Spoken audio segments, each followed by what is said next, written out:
मुल्ला नसीरुद्दीन को कौन नहीं जानता। उनके अपने मजाकिया स्वभाव से समझाने की आदत दुनिया में बेमिसाल है। मुल्ला न तो नमाज अदा करते थे, न मस्जिद जाते थे, यह भी आप जानते ही होंगे। बस इसी कारण मुल्ला को सब नास्तिक व काफिर कहते थे। एक दिन उनके मोहल्ले वालों ने सोचा कि मुल्ला को मस्जिद जाने व नमाज पढ़ने हेतु समझाया जाए। मोहल्ले में नास्तिक का होना अच्छा नहीं, सो सबने मिलकर मुल्ला समझाया। मुल्ला ने सबकी बात बड़े ध्यान से सुनी, फिर कहा, देखो भाई, मैं मस्जिद नहीं जा सकता हूँ, पर हाँ, तुम लोग इतना फोर्स कर रहे हो तो मैं अल्लाह को दिन में एक बार याद ज़रूर कर लूँगा, लेकिन करूँगा अपने वक्त पर तथा अपने तरीके से। सबने सोचा, ठीक है, न करने से तो अच्छा ही है। उधर मुल्ला ने तो रात के 12 बजे घर की छत पर जाकर चिल्लाना शुरू कर दिया, सुन अल्लाह, मुझे 100 दीनार भिजवा दे, उसके बगैर तेरा छुटकारा नहीं। जब तक तू 100 दीनार नहीं भिजवाता, मैं ऐसे ही रोज़ रात को नमाज पढ़ता रहूँगा, और ध्यान रखना कि पूरे 100 लूँगा, एक भी कम नहीं लूँगा। बस इतना चिल्लाकर वह सो गया। फिर तो यह सिलसिला रोज़ का हो गया। रोज़ रात को वह छत पर जाए और तेज़ आवाज़ से बात दोहराए। बात वही कि 100 दीनार भिजवा, जब तक तू नहीं भिजवाता तब तक रोज़ ऐसे ही नमाज पढ़ता रहूँगा।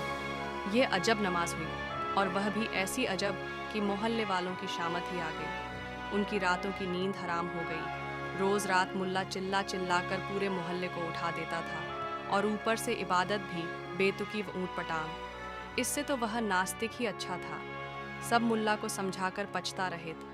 अपनी भूल सुधारने हेतु उन्होंने मुल्ला को इबादत छोड़ने हेतु भी कहा, परंतु मुल्ला अडिग था। उसने स्पष्ट कह दिया कि एक बार शुरू कर दी तो कर दी, अब तो इसे अल्लाह ही 100 दीनार देकर छुड़वा सकता है।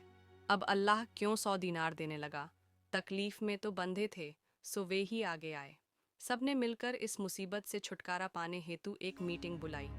सुझाव काफ़ी आए, पर उनमें से एक ही प्रैक्टिकल जान पड़ा, और वह यह कि सब मिलकर 99 दीनार एकत्रित करते हैं, और जब मुल्ला रात को चिल्लाना शुरू करे तो वे दीनार पोटली में बांधकर उसकी छत पर फेंक देते हैं। चूंकि मुल्ला 100 दीनार मांग रहा है, बार बार कह भी रहा है कि एक कम नहीं लूँगा, अतः 99 आए देखकर वह ठुकरा देगा, पोटली वापस फेंक देगा। बस हमें हमारे दीनार भी मिल जाएंगे और मुल्ला से छुटकारा भी। वह समझ जाएगा कि अल्लाह पूरे 100 दीनार देने को अभी राजी नहीं। अब प्लान बन चुका था और इंतज़ार रात का था।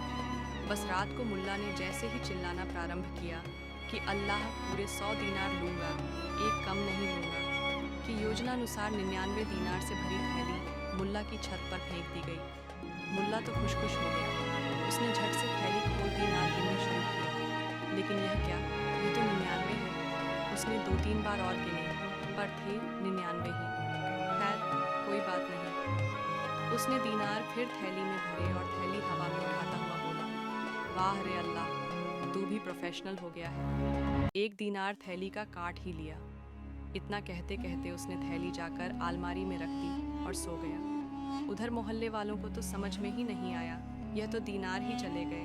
बेचारे सब रात भर जागे। सुबह सुबह सीधे सबने मिलकर मुल्ला के घर दस्तक दी। जब 100 मांगे थे तो 99 क्यों रखे, उसका सबब भी जानना चाहा। मुल्ला ने हंसते हुए कहा, इतनी सी बात से इतना टेंशन में क्यों आ जाते हो? तुम लोगों के लिए यह बात नई कहाँ है? अच्छा बताओ, तुम लोग अल्लाह को जो भी चढ़ाते हो वह कभी अल्लाह तक पहुँचता है? उसे मौलवी ही यह कहकर रख लेते हैं ना कि तुम लोगों ने अच्छी भावना से नहीं चढ़ाया, इसलिए अल्लाह ने वह चढ़ावा नहीं स्वीकारा। अतः मजबूरी में इसे हमें रखना पड़ रहा है। जब वहाँ चुप हो जाते हो तो यहाँ भी चुप हो जाओ। मैंने भी अल्लाह के प्रोफेशनल हो जाने की आड़ लेकर आपके दीनार रख लिए। सारा, अब मोहल्ले वाले समझे न समझे, आप समझ लो कि आप जो मंदिर, मस्जिद या चर्च में चढ़ाते हो वह भगवान तक न पहुंचा है, न पहुंचने वाला है। और फिर वह भगवान है ही इसलिए कि उसे आपसे सिवाय शुद्ध भावना के और कुछ स्वीकार्य ही नहीं है। सो क्यों अपनी मेहनत की कमाई व्यर्थ लुटा रहे हो? उससे तो 2-4 ज़रूरतमंदों को कुछ दे दो, वादा करता हूँ वह अल्लाह तक पहुँच जाएगा।